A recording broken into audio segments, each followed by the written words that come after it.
विट्ठलनाथ जी का चरित्र आज हम लोग सुनेंगे। कौन है श्री विट्ठलनाथ जी? श्री यशोदा जी, हमारी यशोदा मैया ही कलयुग में श्रीमद वल्लभाचार्य जी के रूप में प्रकट हुई, जिन्होंने श्रीनाथ जी को प्रकट किया, हमारे गिरधर लाल जी को गिरिराज जी से प्रकट किया। तो श्रीमद वल्लभाचार्य जी महाराज ब्रह्मचर्य का पालन कर रहे थे। उनकी इच्छा नहीं थी गृहस्थाश्रम के निर्वहन की और संतति वर्धन की, लेकिन आप तीर्थों में भ्रमण करते, ग्रंथों का लेखन कार्य करते और सब करते करते जब आप पंढरपुर पहुंचे महाराष्ट्र में, तो पंढरपुर में चंद्रभागा नदी है। चंद्रभागा नदी के तट पर श्रीमद वल्लभाचार्य जी बैठे थे और ध्यान कर रहे थे, नाम जप कर रहे थे। तभी उनके चित्त में साक्षात श्री पंडरीनाथ श्री विट्ठल भगवान प्रकट हो गए। अब देखो कितने ध्यान से सुनना बात, भैया ने धीरे बोल रहे, ने धीरे कह लो। पंडरीनाथ भगवान चित्त में प्रकट हुए, प्रकट होकर के बोले, हे महाप्रभु जी, आप गृहस्थाश्रम में प्रवेश क्यों नहीं कर रहे हैं? बोले कि अब हमको गृहस्थ में प्रवेश करके संतति आदि और विस्तार गृहस्थाश्रम के करने की इच्छा नहीं है। तब श्री विट्ठलनाथ जी बोले, विट्ठल भगवान बोले, विट्ठल भगवान तो जानते हैं ना सब लोग, पंढरपुर में ऐसे कमर पर हाथ रख के खड़े हैं श्री पंडरीनाथ भगवान। पुंडलीक नाम के भक्त के ऊपर कृपा करने के लिए गए, पर पुंडलीक अपने माता पिता की सेवा कर रहा था। द्वार पर भगवान आके खड़े हो गए। भगवान ने आके कही, पुंडलीक हम तुझे दर्शन देने आए हैं। तो पुंडलीक बोला, आप दर्शन देने आए हो, मैंने तो बुलाया नहीं था आपको, क्यों आए हो? ठाकुर जी बोले, तुम्हारे माता पिता की तुम इतनी सेवा करते हो, उससे प्रसन्न होकर हम आए हैं। पुंडलीक बोला, आपको प्रसन्न करने के लिए सेवा नहीं कर रहा था। रोने लगे पुंडलीक। ठाकुर जी बोले, रो क्यों रहे हो? बोले, मैं तो माता पिता को प्रसन्न करने के लिए सेवा कर रहा था, पर प्रसन्न आप हो गए। ठाकुर जी बोले, बड़ा विचित्र भक्त है, भगवान प्रसन्न हो गए, इसको उससे प्रसन्नता ही नहीं है। उसकी मातृपितृ भक्ति इतनी अद्भुत थी कि ठाकुर जी को भी नहीं भज रहा है, माता पिता ही सर्वस्व है उसके लिए। भगवान बोले कि हम तुम्हारी प्रतीक्षा करेंगे, जब तक तुम माता पिता की सेवा कर रहे हो हम यहीं खड़े रहेंगे। पुंडलीक ने आसन के रूप में एक ईंट भगवान की ओर खिसका दी और ठाकुर जी उस ईंट के ऊपर दोनों भुजा अपनी कमर पर रख के खड़े हो गए। उन्हीं का नाम पड़ा श्री विट्ठल भगवान। मराठी में ईंट को वीट कहते हैं और उसके ऊपर जो ठाड़े हैं उनका नाम है विट्ठल। तो श्रीमद वल्लभाचार्य जी के चित्त में श्री विट्ठल भगवान प्रकट हो गए और प्रकट होकर के बोले, हे महाप्रभु जी, आप गृहस्थाश्रम में क्यों नहीं जा रहे हो? विवाह करके अपनी संतति आगे क्यों नहीं बढ़ा रहे हो? तो महाप्रभु जी बोले, मेरी इच्छा नहीं है। तो विट्ठलनाथ जी बोले, मैं आपसे आपके यहां प्रकट भयो श्रीनाथ के रूप में, आप नहीं चाहते कि मेरी सेवा विस्तार हो आगे? तो गोसाई जी महाप्रभु जी बोले, हम चाहते तो हैं कि सेवा विस्तार हो, लेकिन हम अपने शिष्यों को दे देंगे। बोले, शिष्य नहीं, हमको आपके ही कुल में जन्मे, आपके ही रक्त के बालकों से अपनी सेवा करानी है, आपके ही वंशजों से अपनी सेवा करानी है। इसलिए कृपा करके हमारी आज्ञा है कि आप गृहस्थ आश्रम में प्रवेश करो। लेकिन महाप्रभु जी तब भी इतने प्रसन्न नहीं थे। तब अंत में श्री विट्ठल भगवान ने आज्ञा की, अच्छा ठीक है, हम एक और बात कहते हैं। बोले, क्या? आप गृहस्थ आश्रम में प्रवेश करो, आपके पुत्र के रूप में मैं ही आऊंगा, मैं ही आपके यहां पुत्र रूप में प्रकट होऊंगा। ये बात सुनते ही महाप्रभु जी तो प्रसन्न हो गए और प्रसन्न होकर के फिर उन्होंने गृहस्थ आश्रम में प्रवेश किया और महाप्रभु जी के 2 पुत्र हुए। एक पुत्र का नाम हुआ श्री गोपीनाथ जी और दूसरे पुत्र का नाम हुआ गोसाई श्री विट्ठलनाथ जी। क्योंकि श्री विट्ठलनाथ जी जो थे वो स्वयं विट्ठल भगवान ही पुत्र बन के आए, इसलिए उनका नाम पड़ा गोसाई श्री विट्ठलनाथ। उन्हीं का चरित्र हम आज सुनेंगे, गोसाई श्री विट्ठलनाथ जी। श्रीनाथ जी प्रकट हुए और प्रकट होकर के महाप्रभु जी ने उनको विराजमान कर दिया। लेकिन महाप्रभु जी केवल उनको धोती पहनाते और दूध का भोग लगाते, बस इतनी सेवा महाप्रभु जी ने की। लेकिन जब गोसाई श्री विट्ठलनाथ जी सेवा में आए, तब उन्होंने ठाकुर जी की सेवा का विस्तार किया और राग, भोग, श्रृंगार, ये 3 प्रणाली प्रकट कर दी। और ठाकुर जी का श्रृंगार भी होगा, ठाकुर जी को राग भी सुनाया जाएगा और ठाकुर जी को भोग भी निवेदित किया जाएगा। 4 शिष्य तो थे महाप्रभु श्री वल्लभाचार्य जी के। 4 शिष्य कौन कौन थे? पहले सूरदास, दूसरे परमानंद दास, तीसरे कुंभनदास और चौथे कृष्णदास। ये 4 अष्ट सखा है ना हमारे गोवर्धन में, उनमें से 4 शिष्य तो हुए महाप्रभु श्री वल्लभाचार्य जी के, और 4 शिष्य हुए गोसाई श्री विठलनाथ जी के। कौन कौन? नंददास, गोविंददास, छीत स्वामी और चौथे हुए चतुर्भुजदास, जिन्होंने पद गाया गोवर्धनवासी सांवरे तुम बिन रहो ना जाए। ये अष्ट सखा हुए ठाकुर जी के, गोसाई श्री विठलनाथ जी प्रकट हुए। और बचपन से ही ठाकुर जी के प्रति आपका वात्सल्य भाव था। वात्सल्य भाव मतलब लाल, ठाकुर जी को लाला मानते थे अपना, और स्वयं मैया बन के सेवा करते थे।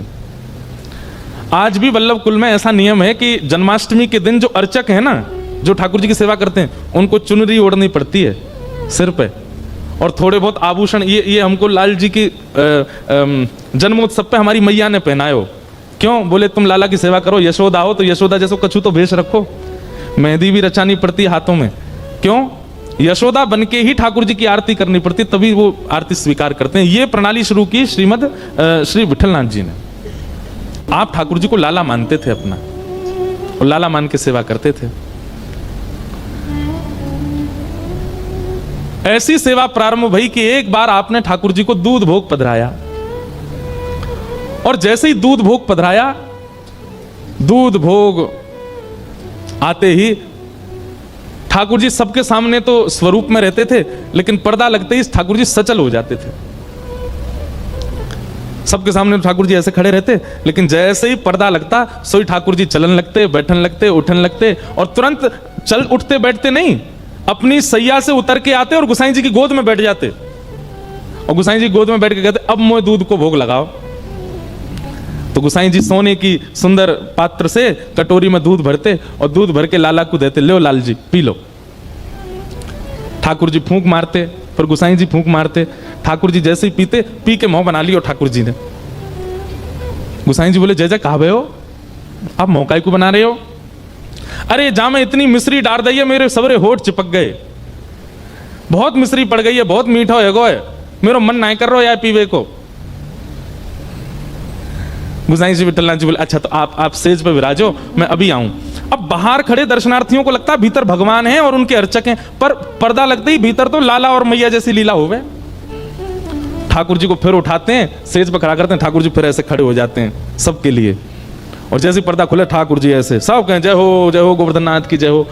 अब गोसाई जी दौड़े दौड़े रसोई में जामे, दूसरा दूध तैयार करें, और वहां में नेक नेक मिश्री डालें, ज्यादा मीठो नहीं करें, और दोबारा दूध भोग तैयार करके पात्र में धर के जैसे ही लामे, जैसे ही पर्दा करें, ठाकुर जी फिर सहज रह जाएं, और बोले मुझे जल्दी पवाओ, मुझे भूख लग रही है।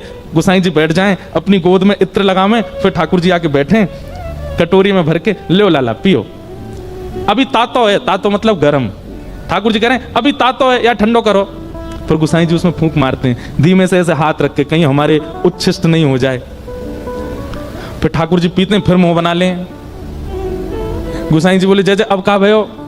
बोले अब तो जे खारो ही रहेगो, अब तो यहाँ मिश्री ना है, अब जो मीठो ही ना लग रहा मुंह को, अब ना पी रो। ऐसे नखरे करें ठाकुर जी गोसाई जी के साथ। गोसाई जी कहें देखो लाल जी ये नखरेबाजी मत करे करो, ये सत्य घटना है, भक्तमाल जी में वर्णन है। गोसाई जी कह रहे हैं ऐसे नखरे मत करे करो, कभी कहो मिश्री ज्यादा है, कभी कहो मिश्री कम है, दूध ना है पीनो तो ऐसी मना ना, पीनो तो है पर आनंद ना आ रहा, मुझे सुख ना मिल लो यहाँ में। गोसाई जी बोले रुको फिरते कछु करूं, फिरते उठा के खड़े किए, फिर यूं खड़े हो गए, पर्दा खोल के गए मंदिर में जाके, रसोई घर में जाके, अब तीसरा दूध औटायो, वहां में मिश्री डारी ना, दूध औटा के दूध अलग लाए, मिश्री अलग लाए, और ठाकुर जी के सन्मुख पधरा के बोले जे रही मिश्री जे रही दूध अपने आप मिलाओ, जितनी चाहिए पी लो। ठाकुर जी के नेत्र सजल है गए। ठाकुर जी बोले मैं तो तुम्हारो लाला हूं, मुंह पे मिलानो आवे ही ना है, मुंह पतो ही ना है मिश्री कैसे डालें, मुंह पतो ही ना है या दूध को ठंडो कैसे करें। आप मुंह को लाला मानो ना, लाला अपने आप दूध पीवे, वो तो मैया पिवावे सोई पीवे।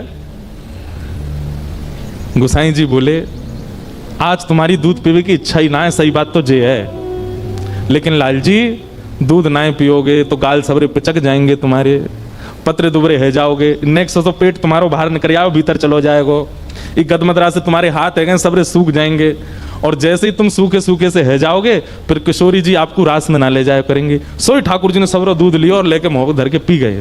वो ना में पत्रो ना होंगे, मुँह तो तगड़ो है नो है। ऐसे श्री गोसाई जी, ठाकुर जी ऐसी लीला करते हैं उनके साथ। और ये लीला होने के बाद गोसाई जी एकांत में बैठ करके नेत्रों से अश्रु प्रवाह करते। मुंह पे कितनी बड़ी कृपा है, ये ठाकुर जी मुझसे कितनों प्रेम करें, ये मुंह पे कितनों प्रेम न्योछावर करें।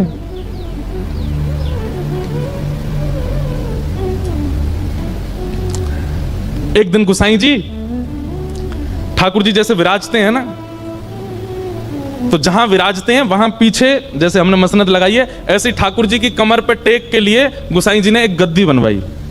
और गद्दी बनवाई, यहां मसनद लगाई, यहां मसनद लगाई। ठाकुर जी बोले जे कहा कर रहे हो? गोसाई जी बोले जय जय आप पूरे दिन खड़े रहो, थकान है जाती होगी तो ना कैसे पीछे टेक ले करो, और कभी कभी अवसर मिला करे तो बगल में मसनद है इन पर पौड़ जाए करो। ठाकुर जी बोले मो यहां में सुख ना मिले, तो बोले कैसे सुख मिलेगा? बोले तुम लेटो नीचे। गोसाई जी लेट गए और ठाकुर जी ऊपर से पट उनके ऊपर कूद गए, और कूद करके उनके पेट पे ही लिपट गए। बोले जे सबसे बढ़िया सेज है, मैं तो यहीं सोऊंगा, मैं तो यहीं बैठूंगा, मैं तो यहीं लेटूंगा। और गोसाई जी से कहें गोसाई जी आप पीछे बैठो और आपके पेट जो नेक्स्ट से पेट निकलो या ते टेक लगा के बैठूंगा मैं। मोई ये गद्दी ना चाहिए, मोई मसनद ना चाहिए, मैं तो लाला हूं, लाला तो गोद में बैठे। इतना प्रेम ठाकुर जी करते थे। गीता में भगवान कहते हैं ये यथामाम प्रपद्यन्ते, जो मुझे जैसे भजेगा मैं उसको वैसे ही प्राप्त होता हूं। गोसाई जी लाला मानते थे तो ठाकुर जी लेश मात्र भी प्रकट नहीं होने देते थे कि वे परमात्मा है, वे लाला ही रहते थे। ऐसे गोसाई श्री विठलनाथ जी, उनकी सेवा। एक दिन गोसाई जी श्रृंगार कर रहे थे ठाकुर जी का, और ठाकुर जी को श्रृंगार करते करते इतने में खिड़की थी मंदिर के गर्भगृह में, वहां गर्भगृह की खिड़की में एक बंदर आ गयो। और जैसे ही बंदर आया तो ठाकुर जी ने बंदर को देखो तो बंदर ठाकुर जी पे करे खो, और जैसे ही ठाकुर जी पे करे खो खो, गोसाई जी कहे ओ देख बंदर आगो, गोसाई जी देखो बंदर आगो, या भगाओ यहां ते। गोसाई जी बोले बंदर ते डर रहे हो? बोले मुझे डर लग रहा हो, देखो ये मुझे कहीं खा नहीं जाए जी, मेरे ये बंदर मुझे ना खावे को, मेरे बंटा भोग में जितना प्रसाद लगाओ सब इनको लेके भाग जाएगा, या को भगाओ यहां ते। गोसाई जी ने तब तो बंदर भगा दिया, लेकिन बाद में मन में सोचने लगे ऐसे बैठे बैठे, बोले यही श्री कृष्ण है और यही अपने त्रेता युग में राम थे, और रावण को मारवे के काजे बंदरन की सेना लेके गए। जिन बंदरन ने राम रावण युद्ध में इतना पराक्रम करके ठाकुर जी को विजयी करवायो, आज उन्हीं बंदरन ते इतना डर रहे हैं। मन में ऐसे विचार करने लगे। ठाकुर जी तो सबके मन की जाने। ठाकुर जी तुरंत उतर के नीचे आए और आकर के बोले गोसाई जी कहा सोच रहे हो मन में? मन में आप यूं सोच रहे हो कि मैं बंदरन ते काय को डर रहा हूं? अरे मैं बिल्ली ते डरूं, मैं बंदर ते डरूं। क्यों? क्योंकि आप मोहे लाला मानो, और आपके मन में यह भावना आ रही है कि मैं डर काय को रहूं। लाला की भावना मत रखो, फिर परमात्मा की भावना रखो मेरे प्रति। अगर लाला मानो तो तुम्हें, आज भी ठाकुर जी ऐसे ही भाव से विराज रहे श्रीनाथ जी में। आप में से नाथ द्वार कितने लोग गए? बहुत कम लोग गए। प्रयास कीजिएगा, अब कभी चक्कर लगे तो एक बार नाथ द्वार जरूर जाइएगा। पहले गोवर्धन में ही विराजते थे श्रीनाथ जी, बाद में फिर नाथ द्वार विराज गए। और नाथ द्वार जब तक नहीं जा पा रहे हो तो तब तक अमृतसर में ही श्री गोवर्धन नाथ जी की हवेली है भीतर, वहां दर्शन कर आना। तो नाथ द्वार जब आप जाएंगे तो वहां आप दर्शन करेंगे, श्रीनाथ जी विराज रहे हैं, और श्रीनाथ जी के मंदिर से नेक निकल के मंदिर प्रांगण में ही भीतर विश्व के सबसे पहले लड्डू गोपाल विराज रहे हैं। उनको नवनीत प्रियालाल कहते हैं। क्या कहते हैं? नवनीत का मतलब मक्खन, और मक्खन से जो प्रेम करे वो नवनीत प्रिय लाल। लड्डू गोपाल तो हम लोगों ने नाम धर दिया, वो लड्डू थोड़ी है हाथ में, वो तो नवनीत है। ठाकुर जी के हाथ में क्या है? मक्खन है हाथ में। शोभित कर नवनीत लिए, घुटरुन चलत रेणुतन मंडित, गोरोचन तिलक किए, शोभित कर नवनीत लिए। तो अभी की घटना है, कुछ वर्ष पहले की।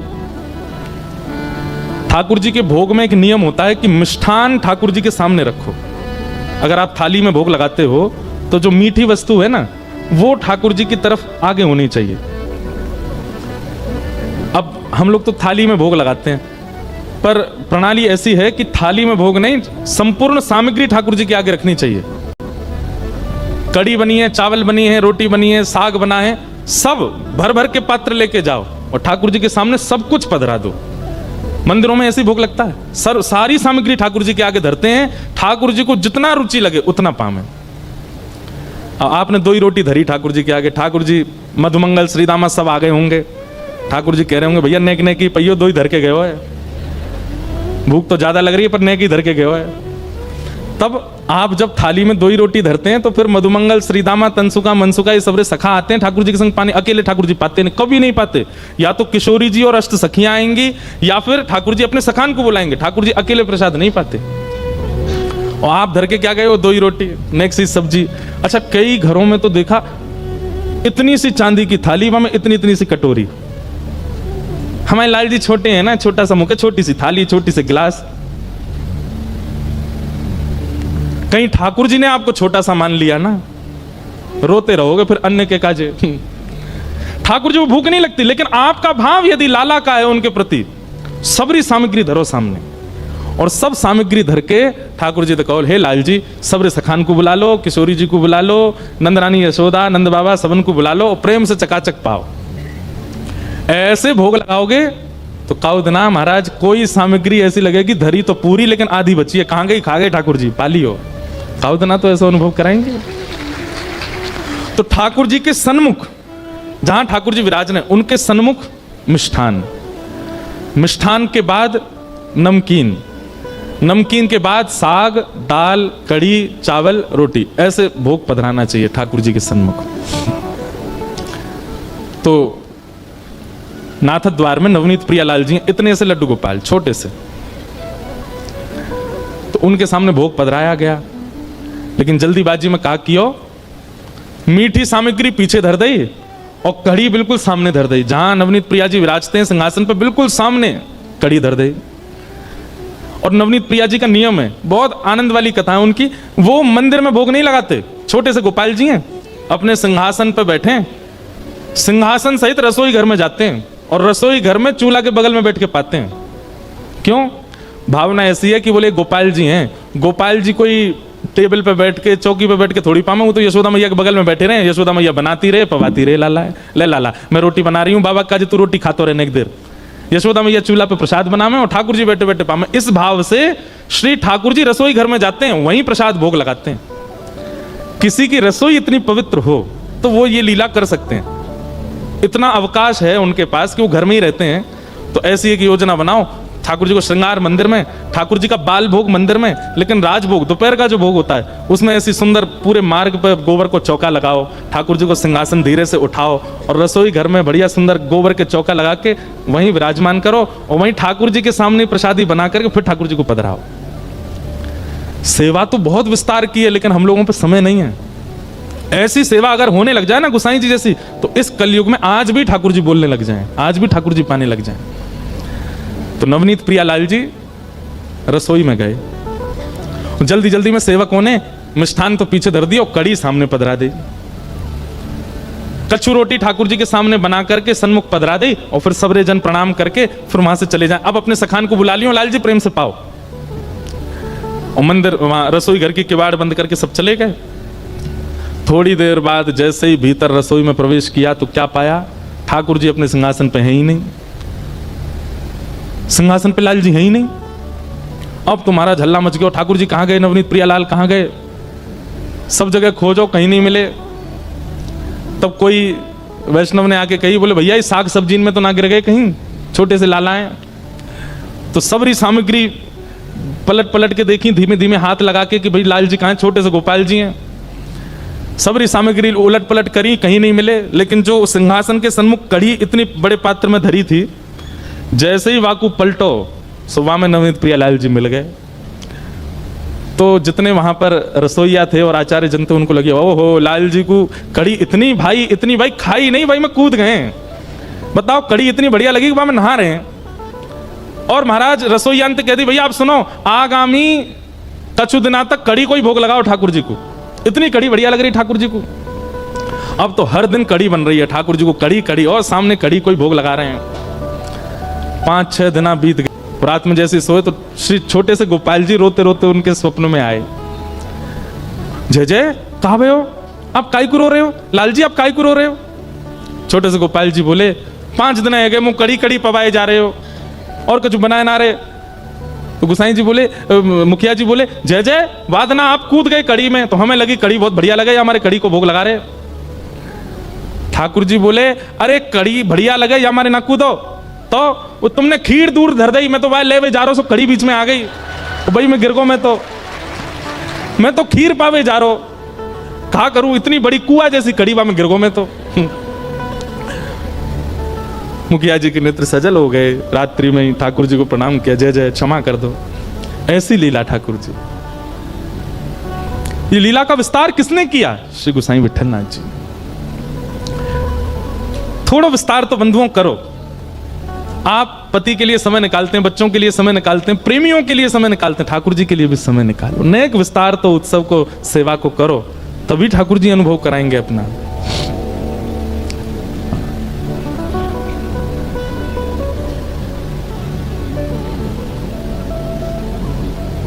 एक लीला और होती है, ठाकुर जी को शयन के समय नेत्रों पे काजल लगाते हैं।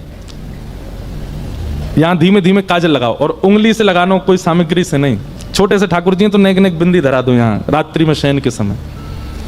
और सुबह जब मंगला करवे जाओ तो फिर वो जैसे सुबह सुबह लाल जी उठे हैं, उठ करके क्या करते हैं ठाकुर जी ऐसे मीड़ते हैं अपनी आंख, तो वो काजल जो यहाँ 2-2 बिंदी धरी है ना, सुबह जब मंगला करो तो उनको ऐसे नेत्रन के ऊपर ऐसे ऐसे गोल गोल घुमा दो, तो उस भाव से आरती करनी है कि लाला ने उठ के अपनी आंख मीड़ ली है, सो ऐसे जगन्नाथ बन गए, गोल गोल आंख कारी पड़ गई है। आज भी नवनीत प्रिया जी का आप दर्शन करने जाओगे तो श्री लाल जी के नेत्र दिखाई ही नहीं देते।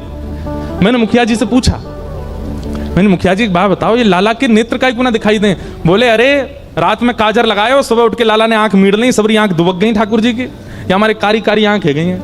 ये सब लीला विस्तार करी हैं श्री गोसाई जी ने। उनको प्रति भगवान की भावना तो रखनी है, उसमें किस प्रकार से भावना रखनी है? तो स्वच्छता के रूप में, पवित्रता के रूप में, इन सब भाव में तो भगवान की भावना रखनी है, पर जब सेवा करें तो फिर लाल जी की भावना से करनी है। मैया हल्ला मत करो, हमने वो पानी नहीं पियो, आप सब डकोस रहे हो।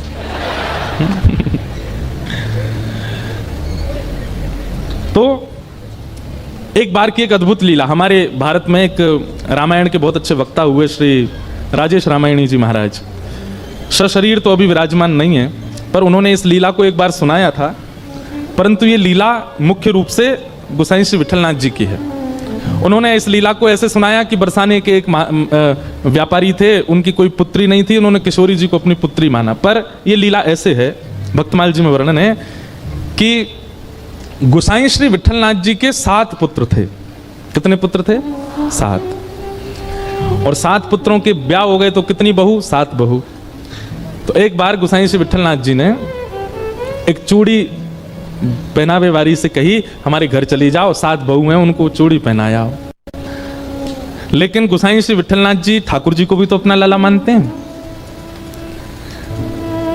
तो 7 बहुओं ने चूड़ी पहनी, सबन ने चूड़ी पहन ली, जैसे ही सब गई और सब भीतर चली गई, वो चूड़ी वारी जैसी वहां से जान लगी, इतने में ही एक अत्यंत सुंदर सुकुमारी छोटी सी लाली आई गई और आकर के बोली, सबन को चूड़ी पहनाई दी, मोई भी तो पहनाओ, मैं यहाँ घर की सबसे बड़ी बहू हूं। तो चूड़ी पहनाई वाली जोड़ते हंसी, बोले इतनी बड़ी बड़ी बहू तो चूड़ी पहन गई, नेक सी छोरी कह रही है मैं सबसे बड़ी बहू हूं।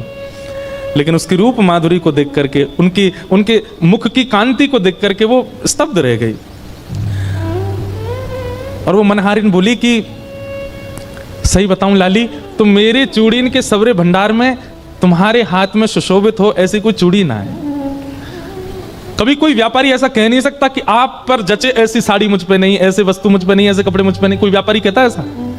व्यापारी का स्वभाव क्या होता है? अरे ये पहन के निकलोगे महाराज सब आपको देखेंगे, लो पहनो। व्यापारी तो अपनी चीज बेचना चाहता है, परंतु उन नेक सी लाली को देख करके वो मनहारन कह रही है, नेत्रों में आंसू भराए, वो लाली तेरा स्वरूप इतना सुंदर है, तेरे हाथ इतने सुंदर है, तेरा मुखमंडल इतना सुंदर है, मैं तो हस्तकमल देख करके न्यौछावर रह गई हूं। वास्तव में तो मेरे पास तो पहनावे वाली कोई चूड़ी है ही ना है।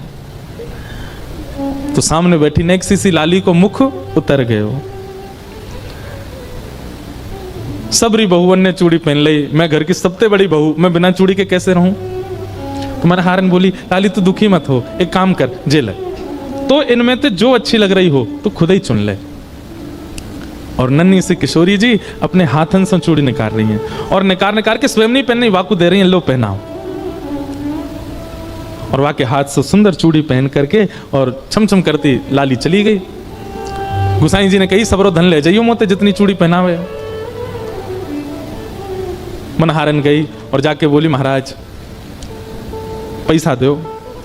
बोले 7 बहुवन के 2-2 हाथ, 14 हाथन में चूड़ी पहनाई, वाके हिसाब से बता दो। बोले 14 नहीं 16। बोले 16 कैसे?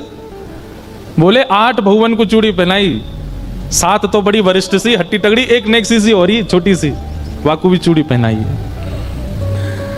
गुसाई श्री विठलनाथ जी बोले, झूठ बोल रही है, अरे तो पैसा चाहिए मुझे ज्यादा ले ले, तो मेरे घर में तो 7 ही बहू हैं, 8वीं बहू कौन सी आ गई? अरे ना ऐसी छोटी सी, और पता कहा कह रही, मैं घर की सबसे बड़ी बहू हूं। वहां को तो मुख देख करके, और उनको तो मैंने चुन के पहनाई, पर वो तो खुद ही चुन के पहन के गई है, और वहां को तो मैं दोनों पैसा लूंगी आपसे। भैया हल्ला मत करो, सब लोग ध्यान से। गुसाई जी बोले, तू झूठ बोल रही है, ऐसा है ही ना है।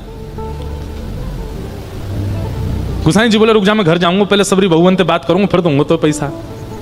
और गुसाई जी ने घर जाके, अरे कौन कौन सी ने चूड़ी पहनी? सबरी बहू आ गई, हमने पहनी। बोले वो मनहारन करी 8वीं पहन के गई है।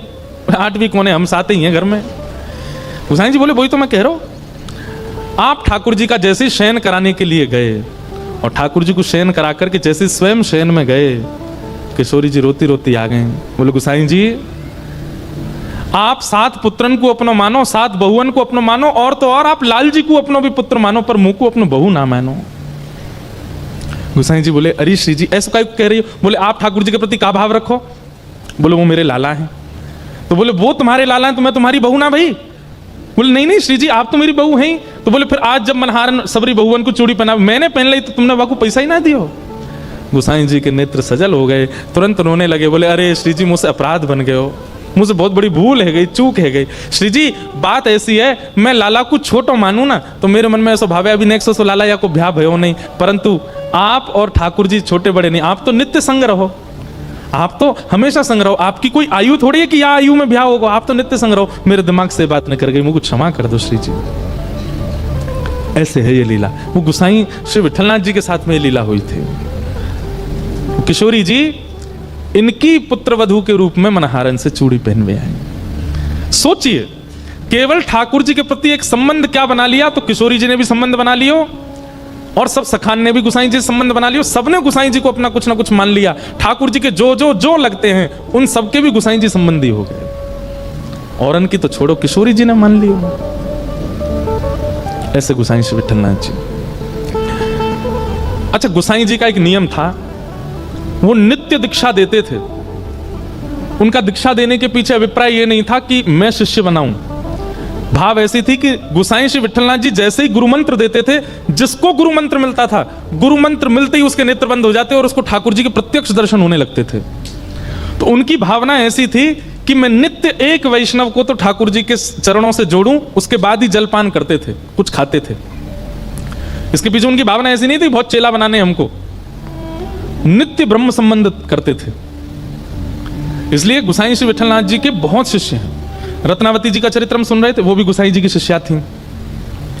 और अब ऐसे स्मृति में आ नहीं रहे नाम, लगभग गुसाई जी के, रसखान गुसाई जी के शिष्य, गुसाई विठलनाथ जी के शिष्य।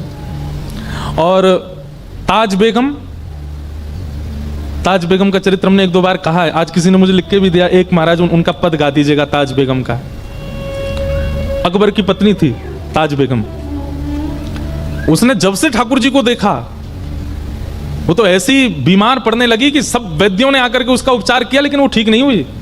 तब अंत में अकबर ने कहा, बेगम आपको ऐसा कौन सा रोग हुआ, किसी वैद्य से आप ठीक नहीं हो रही हो? बोले, आप समझोगे नहीं। बोले, नहीं बताओ। बोले, कृष्ण प्रेम का रोग है, और इसका उपचार केवल कृष्ण दर्शन है और कुछ नहीं। मैं आपसे प्रार्थना करना चाहती हूं कि आप मुझे दिल्ली से मुक्त करके आगरा में छोड़ दें, वहां से वृंदावन पास है, मैं नित्य हुआया करूंगी। अच्छा, एक और बात, अकबर जो था ना, ये भी गोसाई श्री विठलनाथ जी और स्वामी श्री हरदास जी इनको बहुत मानता था। प्रसंग आता है कि अकबर का जो जहां वो नमाज पढ़ता था, जो उसका पूजा घर था, वहां 5 चित्र लगा रखे थे उसने। उसमें एक स्वामी श्री हरदास जी का जो चित्र मिलता है ना, हाथ में वीणा लेकर के, एक तारा लेकर के और जो बैठे, वो चित्र अकबर ने ही बनवाया था। क्योंकि अकबर के मन में हमारे स्वामी श्री हरदास जी को देख करके ऐसा वैराग्य आया, वो सब छोड़ करके निधिवन राज में ही रहना चाहता था, स्वामी जी की सेवा में। स्वामी जी बोले, जे अगर यहाँ रहेगो तो यहाँ के चक्कर में दुनिया भर के सबरे लोग यहाँ आएंगे, पूरे वृंदावन को रूप बिगाड़ देंगे।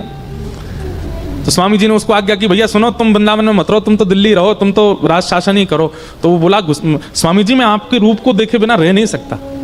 तब किसी ने कही, बोले देखो आप पे तो बड़े बड़े चित्रकार हैं, स्वामी जी का एक चित्र बनवा लो, अपने पास रखना। तब अकबर ने स्वामी जी का चित्र बनवाया और चित्र लेकर के दिल्ली गया, और जहां वो नमाज करता था वहां पर उसने 5 भक्तों के चित्र रखे। उसमें गोसाई विठलनाथ जी, स्वामी श्री हरदास जी और संभवतः भक्तिमती मीराबाई, ऐसे गोस्वामी तुलसीदास जी, ऐसे 5 चित्र थे उसके पास। अपनी नमाज आदि करता था, उसके बाद 5 भक्तों को प्रणाम करता। अकबर पर कृपा तो थी संतों की। तो अकबर की जो ये पत्नी थी ताज बेगम, इनको वृंदावन आने की बड़ी रुचि थी। तो ये वृंदावन कभी कभी जाती थी। एक बार इन्होंने जाकर के गोसाई श्री विठलनाथ जी से कहा, ऐसा कोई मंत्र दे दीजिए कि मेरे पति मेरे वश में हो जाएं, और वश में करके मुझे कुछ और नहीं करना, बस उनसे यह कहलवा देना कि तुम सदा के लिए वृंदावन चली जाओ। ऐसा कोई ताबीज बना दो, गंडा बना दो, मंत्र दे दो जिससे मेरे पति मेरे वश में हो जाएं। तो गोसाई श्री विठलनाथ जी ने भोजपत्र पर कुछ लिखा और लिख करके उसको ताबीज में डाल करके और ताज बेगम को पहना दिया। ताज बेगम जब दिल्ली आई तो उसके गले में अकबर की अन्य पत्नियों ने जब ताबीज देखा तो उन्होंने अकबर के कान भर दिए। बोले कि हमें पता चलिए गुप्तचरों से, आपको अपने वश में करके और ये कुछ षड्यंत्र करना चाहती हैं अपने भाइयों को पूरे भारत का राज शासन दिलाने के लिए। गोसाई श्री विठलनाथ जी से ताबीज बनवा के आई है ताज बेगम, ताकि आपको वश में कर सके। अकबर तो अकबर है, उसके लिए कोई रोक टोक थोड़ी, तुरंत पहुंच गया ताज बेगम। बोले ये ताबीज खोल के दिखाओ, उसमें क्या लिखा है। पढ़ा तो ताज बेगम ने भी नहीं था उसमें लिखा क्या है, पर गोसाई जी ने उसमें लिखा था, यंत्र मंत्र और तंत्र सो भूल करो जन कोय। बोले भैया यंत्र मंत्र तंत्र तोना टोटका इन सब में ज्यादा विश्वास मत करो। तो और अगली पंक्ति क्या लिखी थी, पति कहे सोई कीजिए, पति जो कहे वो करिए, वह आप ही वश होए। गोसाई जी ने लिखा था तंत्र मंत्र पर विश्वास मत करो, पति की बस आज्ञा मानो, पति की आज्ञा मानने लग जाओगे वो अपने आप ही आपका हो जाएगा। इस बात को पढ़ करके अकबर को इतना अच्छा लगा। बोले देखिए इन्होंने कितनी अच्छी बात लिखी, तंत्र मंत्र पर भरोसा मत करो, पति की आज्ञा मानो, पति जो कहे उससे अपने आप ही पति आपका हो जाएगा। तुरंत ताज बेगम को लेकर के वृंदावन गया और गोसाई श्री विठलनाथ जी को जाकर के उसने प्रणाम किया। उसने कहा महाराज मैं कुछ देना चाहता हूं। तो गोसाई श्री विठलनाथ जी ने कही, बोले काम करो, हमारे श्रीनाथ जी के लिए गौचारण के लिए भूमि प्रदान करो। 500 एकड़ जमीन अकबर ने श्रीनाथ जी और नवनीत प्रिया जी के गौचारण के लिए प्रदान की। आज भी गिरिराज जी में गौचारण भूमि जो है, ये अपना पारासौली, चंद्र सरोवर आदि, ये सब अकबर ने प्रदान किए थे ठाकुर जी को। एक दिन ताज बेगम का इतना प्रेम ठाकुर जी के प्रति देख करके अकबर ने कहा, देवी आप क्या चाहती हैं। बोले हमको सदा के लिए वृंदावन छोड़ दो। और अकबर ने ताज बेगम को वृंदावन छोड़ दिया। गोसाई जी की शरण में रह करके, उसको मंदिर में तो जाने नहीं दिया जाता था क्योंकि म्लेच्छ थी, खिड़की से दर्शन करती थी श्रीनाथ जी का, खिड़की से दर्शन करती ठाकुर जी का। दर्शन कर करके उसकी ऐसी स्थिति हो गई कि अब ताज बेगम दर्शन नहीं करती है। ताज बेगम मन में सोच लेती है, आज ठाकुर जी ने पीली पोशाक पहनी होगी, टेढ़ा मुकुट पहना होगा, मुकुट पर सेहरा बांधा होगा, मोतीन के श्रृंगार धारण किए होंगे, आज ठाकुर जी को गुलाब का इत्र लगा होगा, कंठ में मोगरा की माला पहनी होगी। मन में सोचती थी, दर्शन करने नहीं जाती थी। और जो दर्शन करके आते उनसे पूछती, आज ठाकुर जी कैसे श्रृंगार में जरा बताना। तो कहते आज ठाकुर जी ने पीली पीताम्बरी पहनी है, पाग पे सेहरा पहना है, मोती की लड़ धारण करी है, गले में मोगरा की माला पहनी। और ये सुनकर के ताज बेगम नाचने लगती थी। क्यों? अब उसको मंदिर जाने की आवश्यकता नहीं है, वो अपनी कुटिया में बैठे बैठे चिंतन करती है और ठाकुर जी वैसे ही श्रृंगार में होते हैं। गोसाई श्री विठलनाथ जी की तो इसलिए वो ब्रह्म संबंध देते थे, रोज दीक्षा देते थे। क्यों? उनके दीक्षा देते ही जो वैष्णव दीक्षा लेता था उसको तुरंत ठाकुर जी का दर्शन अनुभव होने लग जाता था। और नियम बना लिया कि जब तक दीक्षा एक वैष्णव नहीं बनाऊंगा तब तक जलपान नहीं करूंगा। तो एक बार क्या हुआ, आज पता नहीं क्या ऐसा योग था, बहुत गर्मी पड़ रही थी, लोग बाग घरों से निकले ही नहीं, कोई गोसाई जी के पास आया नहीं। मध्याह्न का समय हो गया, गोसाई जी भूखे बैठे। क्यों? रोज ब्रह्म संबंध देते हैं, फिर कुछ पाते हैं। तभी आप गोविंद कुंड है गिरिराज जी में, वहां जाकर के बैठ गए और गोविंद कुंड में 2 हंस घूम रहे थे। आपने मन में विचार किया, आज तक मानवों को ठाकुर जी का दर्शन कराया है ब्रह्म संबंध देके, इन जीवों का भी तो अधिकार है। और आपने उन 2 हंस हंसनी के जोड़े के कान में अष्टाक्षर मंत्र देके उनको कंठीमाला पहना दी, और जैसे ही कंठीमाला धारण कराई, दोनों के चतुर्भुज रूप हो गए और दोनों का ही निकुंज में प्रवेश हो गया, ठाकुर जी की प्राप्ति हो गई। ऐसे गोसाई श्री विठलनाथ जी, ठाकुर जी से उनका ऐसा संबंध। इनके जीवन में भी एक परीक्षा हुई थी। कृष्णदास अधिकारी जी थे, उनसे इनकी किसी बात पर अनबन हो गई और श्री कृष्णदास अधिकारी जी ने इनके जो दूसरे भाई थे गोपीनाथ जी, उनका भगवत धाम गमन हो गया था। उनकी पत्नी थी और उनका एक बेटा था, बेटे का नाम पुरुषोत्तम था। इन्होंने पूरे गोवर्धन के वैष्णवों को इकट्ठा किया और इकट्ठा करके कहा, भैया देखो, महाप्रभु जी के दूसरे पुत्र श्री गोपीनाथ जी, जो कि भगवत धाम गमन हो गया, उन पर थोड़ी दया आनी चाहिए कि नहीं? ये पूरी सेवा श्रीनाथ जी की गोसाई जी करते हैं, उनका बेटा बेचारा वो सेवा में नहीं जा पाता है। आप सब लोगों को आवाज उठानी चाहिए और गोपीनाथ जी की पत्नी और उनके बेटे को ठाकुर जी की सेवा का अधिकार मिलना चाहिए। तो कई लोगों ने इस बात का समर्थन किया और समर्थन के भाव से गोसाई श्री विठलनाथ जी को ठाकुर जी से कुछ समय के लिए दूर कर दिया। गोपीनाथ जी के पुत्र श्री पुरुषोत्तम जी सेवा करने लगे श्रीनाथ जी की।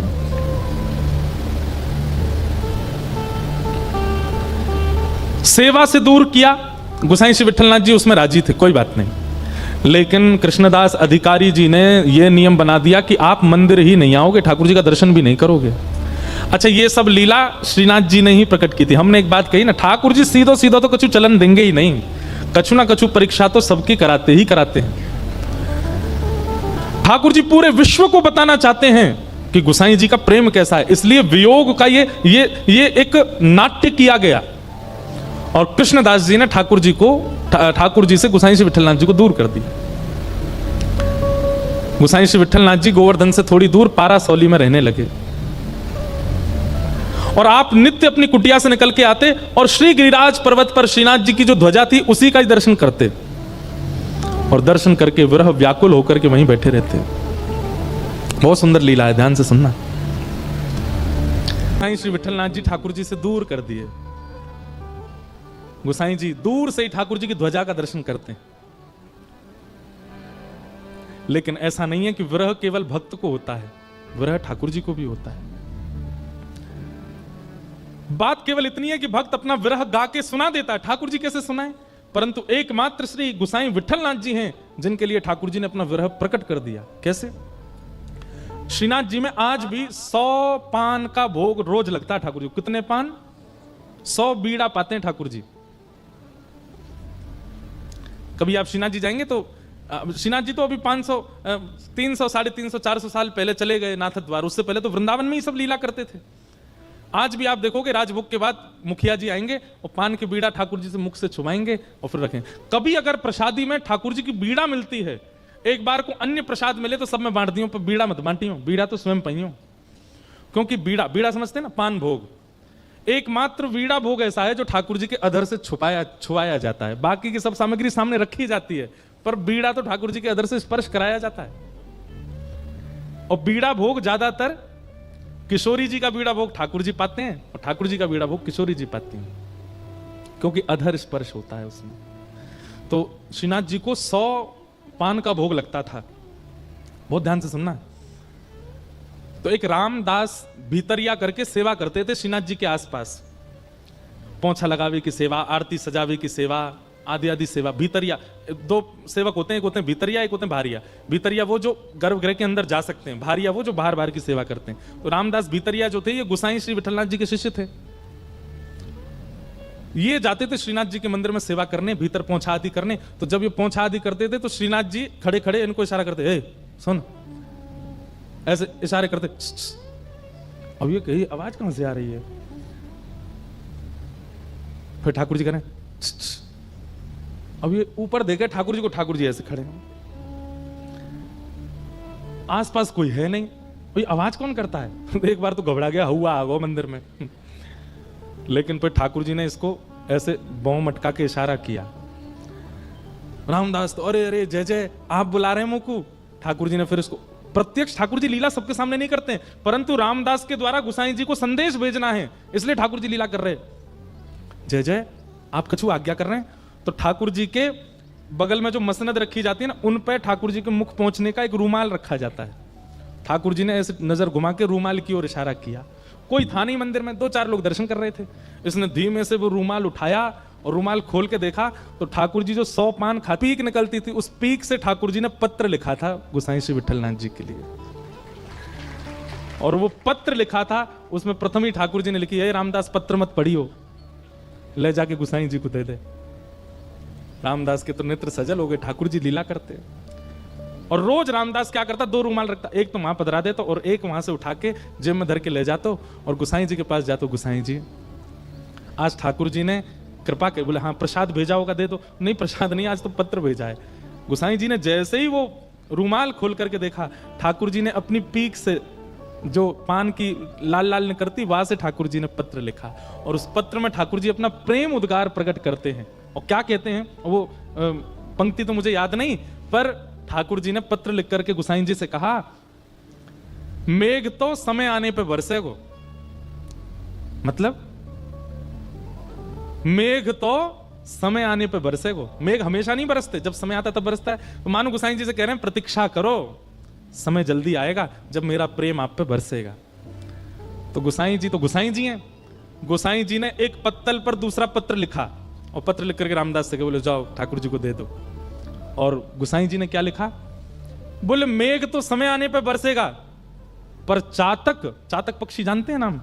एक तो आजकल लोग जानते नहीं, इतनी व्याख्या करनी पड़ती है। चातक पक्षी जो होता है वो पूरे साल प्यासा रहता है। उसका नियम है, वो नदी का पानी नहीं पिएगा, वो पोखर तालाब का पानी नहीं पीता।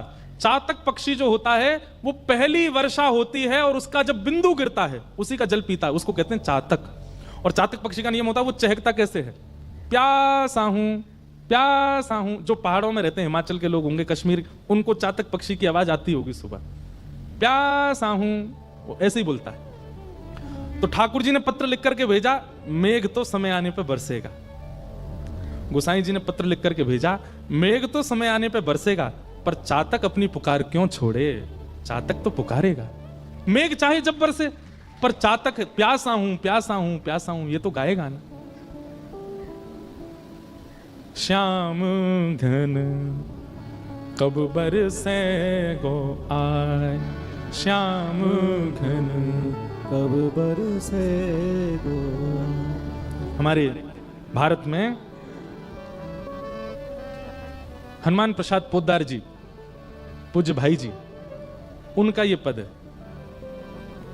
सब लोग बहुत ध्यान से सुनो, बहुत अच्छा पद है। अब हम बस ये पद गा करके फिर कथा को विश्राम देंगे। सब लोग गाना मेरे साथ। श्याम घन कब बरसे गो आए, श्याम घन कब बरसे गो आज। श्याम महीनों के लिए ठाकुर जी से दूर कर दिया गुसाई जी को। पर एक दिन अकबर को यह बात पता चली कि हमारे प्रिय श्री गुसाई जी को उनके ठाकुर की सेवा से दूर कर दिया कृष्णदास ने। तो अकबर ने अपनी सेना भेज करके कृष्णदास जी को कारागृह में डाल दिया। गुसाई जी को फिर से सेवा मिल गई, परंतु गुसाई जी सेवा में तो आ गए, पर उन्होंने प्रण दिया, जब तक कृष्णदास मुक्त नहीं किए जाएंगे तब तक हम अन्न जल ग्रहण नहीं करेंगे। अन्न सन पे बैठ गए। कृष्णदास जी मुक्त हुए। कृष्णदास जी को जब ये बात पता चली कि गुसाई जी को मैंने दूर किया ठाकुर जी से, और ये ऐसे प्रेमी कि मैं कारागृह में गया तो इन्होंने अन्न जल का त्याग कर दिया। कृष्णदास जी ने बहुत प्रार्थना करके क्षमा मांगी गुसाई जी से। गुसाई जी बोले नहीं, मुझे सब पता है, ये ठाकुर जी की लीला है, इन्हें बहुत ज्यादा पास कोई रहवे लग जाए तो इनको मन करे यार दूर करो, या कि प्रेम की बथा ने पहचानो कैसे है। ये मेरे प्रेम की परीक्षा ले रहे थे, मैं जानूं ये तुम्हारे मन की इच्छा नहीं थी, ये इनकी इच्छा थी। लाला बड़ो नटखट है हमारो, ऐसे गोसाई जी की। फिर बाद में ऐसी लीला आती है कि कृष्णदास जी को इसका दंड मिला, एक भक्त को ठाकुर जी से दूर किया, और दंड क्या मिला कि सुबह सुबह जल भरने के लिए कुआं में गए और पांव फिसल गए और कुआं में गिर के उनकी मृत्यु हुई। परम भागवत कृष्णदास, जिनका एक प्रसिद्ध पद में गाता हूं, मेरो मन गिरधर छवि पे अटक्यो, ये पद कृष्णदास जी का ही है। ऐसे परम भागवत की ऐसी अधोगति, कुआं में गिर के प्राण निकलना। अब तो पूरे ब्रजमंडल में हल्ला मच गो, बोले कहा कृष्णदास भूत बन गो है। ब्रजवासी बड़े भोले हूं मैं, सब ने हल्ला मचा दिया, बोले कृष्णदास कुआं में गिर के मरो, भूत बन गो है। ये खबर पहुंची निधिवन राज में स्वामी श्री हरदास जी के पास। स्वामी जी को जैसे ये खबर पड़ी कि भैया कृष्णदास जैसा परम भागवत भूत बन गया, ये हो नहीं सकता। हम मानते हैं कि उन्होंने आचार्य अपराध किया था और उसका दंड उनको मिला कि उनकी मृत्यु सहज नहीं हुई, सरल नहीं हुई, लेकिन वो मृत्यु के उपरांत भूत बन गए, ये बात बिल्कुल सर्वथा गलत है। जीवन भर भगवान का नाम गाने वाला भूत कैसे बन सकता है? तो महाराज स्वामी श्री हरदास जी ने निर्णय लिया कि चलो गोवर्धन। बोले काय को? श्रीनाथ जी से ही पूछेंगे कि आपका नाम गाने वाला भूत कैसे बन सकता है, और यदि वो भूत बना तो आपके नाम में इतनी सामर्थ्य नहीं कि जीवन भर आपका नाम गाने वाला प्रेत बन गया। और स्वामी जी ने निर्णय जैसे लिया तो पूरा वृंदावन इकट्ठा हो गया। हितरवंश महाप्रभु, गोपाल भट्ट गोस्वामी, रूप सनातन गोस्वामी, जितने वृंदावन के आचार्य थे सब निधिवन में इकट्ठे हो गए और सब निकल पड़े गिरिराज जी। वो श्रीनाथ जी से जाके पूछेंगे कि कृष्णदास भूत कैसे बनो। अब देखो बहुत ध्यान से सुनना है, इसके बाद हम कथा विराम देंगे पक्का। हमारा मन ना करो विराम देवे को, बात तो ये है, हमको रह रहे की लीला याद आती है। जय हो। और सुनो, कल हमको बहुत याद आएगी आप लोगों की। सुनाम में भक्त तो आवेंगे खूब सारे, पर अमृतसर वाले पद पीछे पीछे गाते हैं इसलिए हमको अच्छे लगते हैं। कोई भी पद गाओ सब साथ गाते हो आप, तो कृपा करियो एक आध दिन पहुंच जाइयो, 3 घंटा ही तो दूर हैं। हम नहीं बुला रहे, आप देखना खुद मचल के आओगे, ठाकुर जी की याद आएगी आपको। तो सुनो, जय हो। तो अब प्रत्यक्ष रूप में तो स्वामी श्री हरदास जी, हितरवंश महाप्रभु, गोपाल भट्ट गोस्वामी, रूप सनातन गोस्वामी, हरिराम व्यास जी सब अपने ब्रजवासियों की टोली लेकर के गिरिराज जी जा रहे हैं। पर निकुंज की भाव में कौन जा रहा है? स्वामी जी के रूप में ललिता जी, हरिराम व्यास जी के रूप में विशाखा जी, गोपाल भट्ट गोस्वामी जी के रूप में गुणमंजरी, रूप मंजरी, ये सारी सखियां ही तो जा रही हैं ठाकुर जी से लड़वे। अब वैष्णवों को तो दिख रहा है कि भाई ये सब आचार्य चरण जा रहे हैं, परंतु श्रीनाथ जी वहां गिरिराज जी में ऐसे खड़े थे, गोसाई जी श्रृंगार कर रहे थे। सो ठाकुर जी के हाथ कांपन लगे और ये भुजा कांपन लगी, मोह कांपन लगो। गोसाई जी बोले जय जय जय जय, कहा भयो? ठाकुर जी बोले सबरी लड़वे आ रही हैं मोते, ये ललता विशाखा रूप मंजूरी सबरी मोते लड़वे आ रही हैं, मुंह पे जो है का मुंह पे आके मेरी छाती पे खड़ी आ जाएंगी, वो गारी देंगी आके सामने। अब कलयुग में तो वो सब हितरवंश महाप्रभु, हरिराम व्यास आदि सब ये सब तो आचार्य हैं, पर निकुंज में तो सब सखियां हैं। गोसाई जी तुम एक काम करो, बोले कहा इन सबन को राधा कुंड पे ही रोक दो। अगर जी गिरिराज जी आ गए जो मुंह को बहुत गारी देंगी समन सामने आके, और मैं डर जाऊंगा, मैं तो लाला हूं यहाँ पे। गोसाई जी बोले नेक रुक जाओ, श्रृंगार तो पूरा कर लो। बोले छोड़ो श्रृंगार, ऐसी भगवत तुम तो जाओ, उनको रोको। ठाकुर जी डरने लगे। गोसाई जी माला लेकर के, उपरना लेकर के, कई सारे वैष्णवों को लेकर के राधा कुंड में ही रुक गए, पहुंच गए। और वृंदावन से आते हैं, राधा कुंड पहले पड़ता है, राधा कुंड में ही सबरी समाज रोक करके सबको माला पहना, पटका उड़ा और सबको स्वागत करो, सम्मान को वहीं बैठा दिए सबरे। लाइए लाइए भोग प्रसाद पवाओ। स्वामी श्री हरदास जी तिरछी तिरछी नजर से देख रहे हैं, बोले हम गिरिराज जी पहुंचने भी नहीं दिए, राधा कुंड में ही रोक दिए।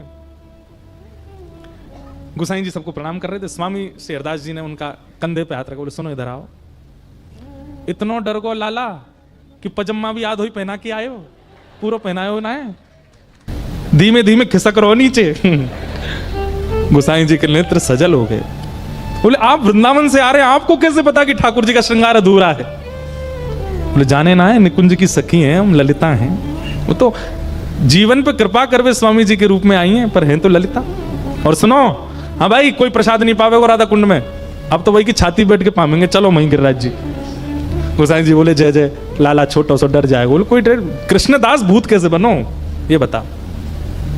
और महाराज गिरिराज पर्वत पे सब चढ़ गए। श्रीनाथ जी का मंदिर ऊपर है ना, आज भी जतिपुरा में देखोगे आप, ऊपर ही मंदिर है। ऊपर चढ़ने का सबको अधिकार नहीं है, केवल ब्रज के लोग ही चढ़ सकते हैं। चढ़ गए ऊपर और जैसे ही पहुंचे महाराज, ठाकुर जी के पसीना पसीना मुखमंडल पे, गोसाई जी तो घबराए, मेरो लाला 1200, मेरो लाला छोटो सो, सबरी सखी लड़वे आ गई। और वहां जाकर के स्वामी जी हरदास जी, हितरवंश महाप्रभु, हरिराम व्यास सब चिल्लाने लगे, अरे लाला तुम्हारो भजन करवे वारो कृष्णदास भूत कैसे बनो, उत्तर दो। सब तो चिल्ला रहे ठाकुर जी पर स्वामी जी नेत्र बंद करके बैठ गए सामने, और थोड़ी देर बाद नेत्र खोल के अपलक नेत्रों से ठाकुर जी को देखने लगे।